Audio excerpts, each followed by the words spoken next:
Very early in the morning. Good morning, people. Good afternoon, good evening, good night, wherever you are in the world. I hope you'll enjoy this little presentation of mine, along with Alfie Wonderhound. Hello, mate.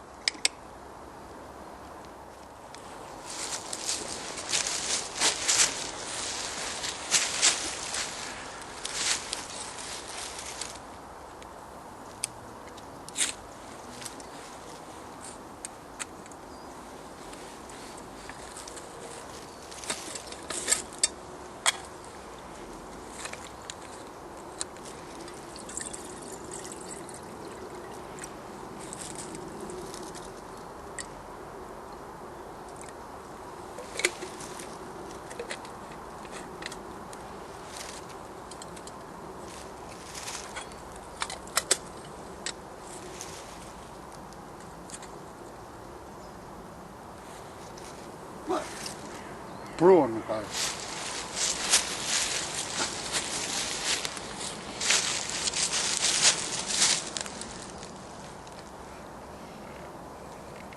Hi guys, wickedly blue and white hat today. It's cold. First light frost of the year. The fungi season will soon be coming to an end. It's a beautiful day. It's starting to be a beautiful day. It's a powder blue sky, and I'm sitting amongst some Scots pine, and it's wonderful. It's just a great day.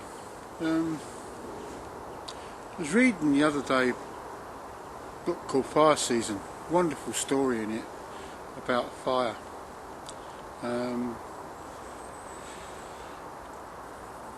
Many years ago, the pine trees had fire, and they were in council around it. And one of the embers escaped and rolled down the hill. And beaver happened upon this ember and picked it up and run with it before the pine could catch him.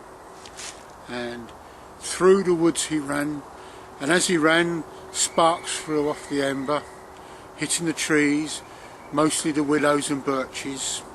He ran and ran and ran, giving fire to all manner of things, and eventually he came to man and gave fire to man.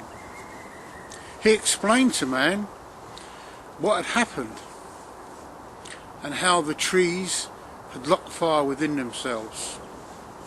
So man developed a way of rubbing two sticks together and thus releasing the fire within the wood. And that tale is from a Nez Perce tradition. I have many more of these, and I intend to convey folk tales in the future as well when doing these short little videos of my breakfasting in the woods. My tea's come up to the boil in a minute, and I shall take a small break. For my breakfast today I've got overs. It's leftover curry, which my fine lady made for me, and wonderful it was too. And I shall be doing some egg noodles with it.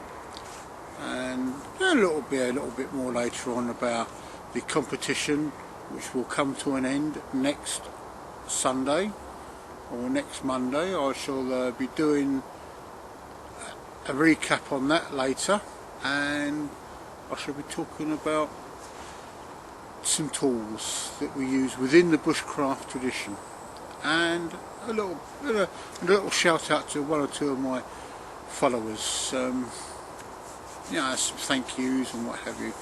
So I'll be back in a bit. Ooh, yummy homemade curry, very nice, made by my wonderful lady. It's absolutely scrumptious.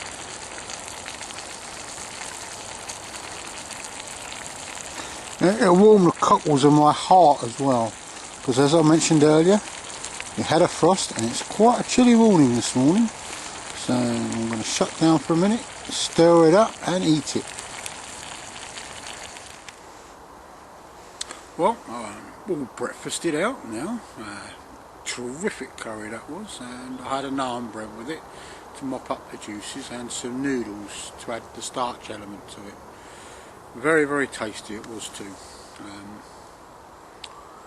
I try and steer away. I'm trying to steer away from the ubiquitous fryer. I want to do a little bit more cooking over and in the fire. Though I don't care for campfires at the moment, it's not my sort of thing. I will be making the odd one so I can cook eggs in the fire or beside the fire and bacon over the top of it, rather than having the fry pan out. More Aboriginal style cooking. I'm even going to take a little leaf out of Ashley Crawley's book. One of my followers, and I follow him, Natural Bushcraft UK. He's moving on to flint and steel and using char cloth. I'm thinking of doing the same when I'm lighting a fire, or even once I get my hand in again, using hand drill and bow drill. So hand drill in this environment at the moment is exceedingly hard, as everything is quite damp. Bow drill is, if the wood's a little damp, it's not too much bother. I was watching a video the other day. A guy was going out for a few days and he packed an axe away. Dangerous axe as well, because the shorter the axe, it was a more wildlife hatchet. Excuse me, I'll just put my tea down. It was more wildlife hatchet, it was about that long. A lot of people assume that if you're doing bushcraft or this type of woods type work, you've got to carry an axe with you all the time, but you don't. All you need cutting tools wise, even if you're going out for a day or just a longish weekend, all you need in the cutting tools line is 2 items. A knife of about 4 inches long, 4-inch length blade, and a folding saw. At the moment I favour the Mora clipper. Some of you, I can see it, I can imagine it now. Oh no, you don't want to use a Mora clipper, you've got to have this knife or that knife. No, the Mora clipper, this Mora clipper serves me fine. In fact, it was the issued knife on my very first bushcraft course that I did a few years back. It works exceedingly well. It does the job. At the end of the day, it does the job. People say, oh, you need a full tang knife, you need this sort of knife or that knife. No, it's what's comfortable in your hands. I do know woodsmen that only ever use these knives, and these are experienced woodsmen. These aren't novices. These are guys that have been doing this for 20, 30 years. I do intend getting a knife with a bigger spine, because for splitting wood it's a bit pants, But say that and this, a folding saw of some sort. This is my Barco.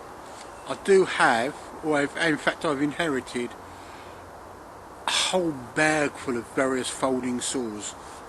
My lady's father was a woodsman. He did coppicing, he built fences, hurdles and other bits of greenwood work, and I wish I'd met the guy, but I digress. So all you need, if you're going out for a few days in the woods, is these. You don't need to take an axe or a buck saw. Axes are very dangerous tools, and you've got to know what you're doing with them. Even this, I will not use a knife after dark. I will not use a knife when I'm feeling tired. The knife goes away, the same with the saw. The saw goes away. It's just too dangerous. One slip, in an environment like this, I've got no one with me today. I've left my phone at home. I've got no emergency. One slip with the knife, and it could be curtains, or it could just be a plaster. Also, when you're carrying these, you must carry one of these. This is my first aid kit. In this I've got most things. I've got breathing mask for CPR, rubber gloves, sterile bits and pieces, tweezers for whipping ticks out with, and what have you. No safety pins. When I did my first aid course as a wilderness emergency medic, it was emphasised that we didn't need to have safety pins, so they're considered a bit of a no-no now. And you can always tie up stuff, but I say that's all you need. You don't need axes unless you're going out for about a week or so and you're going to have a campfire every night and you've got to fell a tree. I'll be going over my axes in another video, but as I say, I do have another knife, by the way, which was made for me by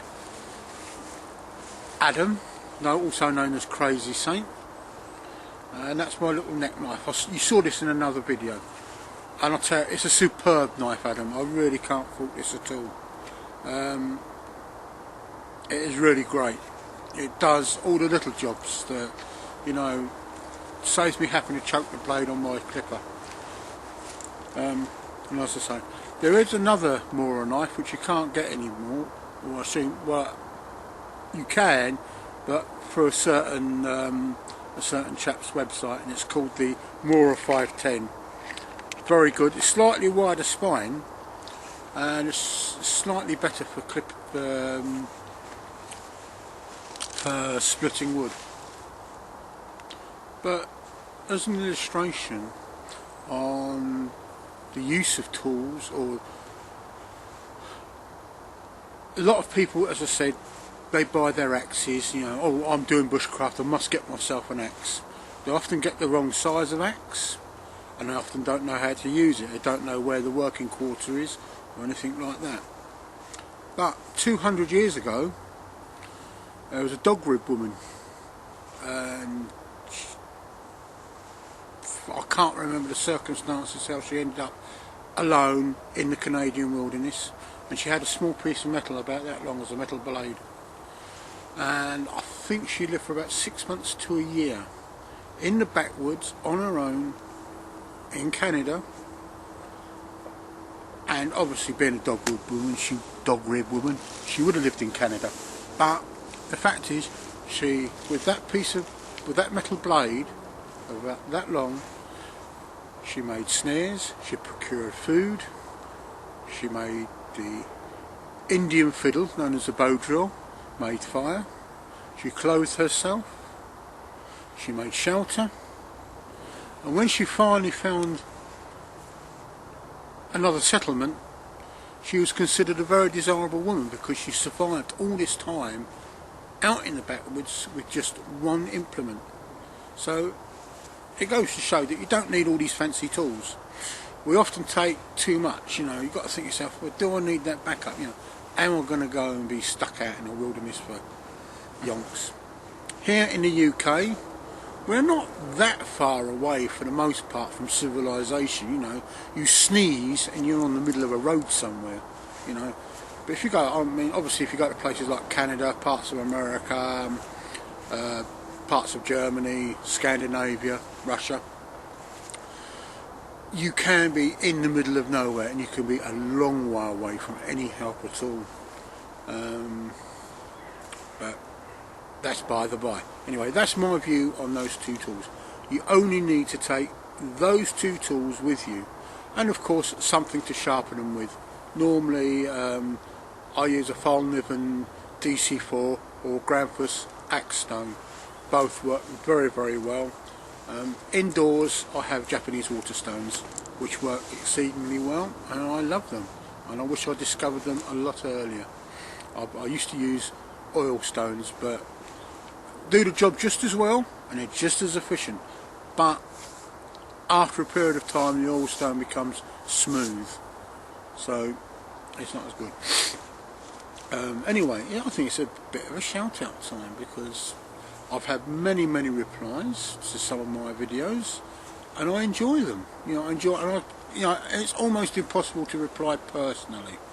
And sometimes you wish you could, you know, I want to reply personally. You've sent me a message, I want to say thank you back. So in a way, to people like Sarah, Mike in Canada, Sep, Survival Mike, Sandy, Adam, Street Artist, Jester up at Jester Bushcraft. I'm sorry mate, I can't remember your name. All of you, I would like to say a big thank you for the comments. In a way, we formed ourselves, by watching each other's videos, we formed ourselves into a nice little worldwide community. We may not be able to see each other in person, but we can swap ideas, and maybe we ought to set up a little bushcraft group on Facebook, who knows. Mind you, there's so many on there, and I'm on at least half a dozen, and it's very, very difficult. Oh, and a big thank you to you as well, Ashley. Sorry about that, forgot you. Age, I forget things, you know. I'm 54 now, and the old brain doesn't remember as much. It slips through the holes in between. Yeah, so a big thank you to you all. And Tim, I love your videos, Tim. Very sublime, very surreal sometimes, and it's nice to see things from a perspective other than sort of like the British perspective, and it's great. I mean, Mike, you built a wonderful shelter in Canada, great shelter. Love to be able to build one like that here in where I live in the UK, but we don't have that sort of forest here. It's mostly broadleaf woodland, and to make a shelter that size using leaf litter would take at least a fortnight of hard work, because you need to have the leaf litter about that deep, as you probably know. It's very hard work, but no matter, it's great. I've built leaf shelters and they are hard work, but as I say, anyway, it's competition time and I've got 1 week to go. Now, I do not want the answer posted on the page. Send me a private message. Now, so far only one person has got the answer right, or the answer that I'm looking for. Yes, these are punches, but they have a very, very specific use. Right, you've seen these before in a previous video. Right, they have a very, very specific use, and I would like to know what that use is. The prize, I will be making a draw in a fortnight, so you've got basically 2 full weeks to send me an answer. I must have the specific answer, and as I say, so far only one person's got it, and the prize is some beadwork, and it'll either be a wristband or a hatband, and I just hope, and it'll be crafted by me, so it'll be something personal. It's not me going out and buying something as a prize. I'll be actually crafting it myself. It's getting cold and it's getting on a bit, and my tea's getting cold, and I think I've witted on enough. As I say, there was a big shout out to all you wonderful people out there, and I also like to give a big shout out to someone very special, and without whom a lot of these videos that I do would not come into being, because she's very tolerant of what I do, and that's my darling and wonderful Avalon. Great lass, wonderful person, a brown owl, so I do often find her sitting up in a tree somewhere hooting away. No, I'm only kidding. She's great, and I say without her support, basically, a lot of these videos would never get made. You know, I come up for my breakfast, she goes to work, we share a wonderful life together, and next year we'll be getting married. Anyway, I'll see you soon, folks.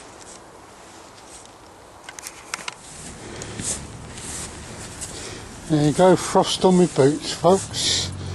A little frost on my boots.